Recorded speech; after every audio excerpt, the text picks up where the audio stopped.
இவர்களை ஏன் இந்த கானான் தேசத்தை கொடுத்தேன் என்றால், இவர்கள் வரும்போது இவங்களுக்கான வீடு, இவர்களுக்கான தோட்டமும் கர்த்தர் ஆயத்தப்படுத்தி வைத்திருந்தார். ஆமென் சொல்லுங்க.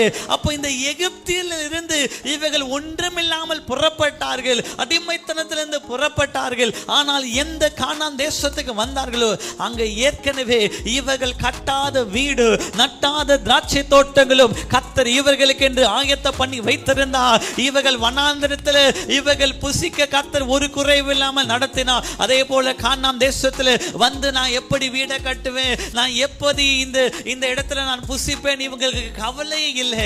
இவர்களுக்கு கர்த்தர் ஏற்கனவே ஆயத்த பண்ணி வைத்திருந்த ஒரு வாழும் தேனும் ஓடுகிற நலமும் விசாலுமான ஒரு ஆசீர்வாதமான ஒரு தேசத்தை கர்த்தர் ஏற்கனவே முன்குறித்து ஏற்கனவே கர்த்தர் வைத்திருந்தார். ஆமென் சொல்லுங்க. ஹல்லேலூயா. இந்த காலையில பலர் ஆராதனைக்கு வந்திருக்கிறவர்கள், ஆண்டவரே வாக்குத்தத்தம் நல்லா இருக்கு, கர்த்தர் பேசுகிற வார்த்தை நல்லா இருக்கு, ஆனா இது எப்படி ஆண்டவரே நடக்கும்?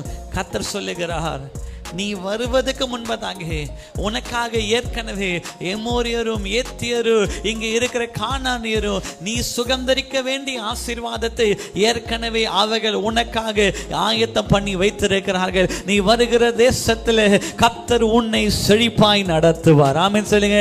அதுதான் என் மீட்பர். ஆமென் சொல்லுங்க. ஹல்லேலூயா.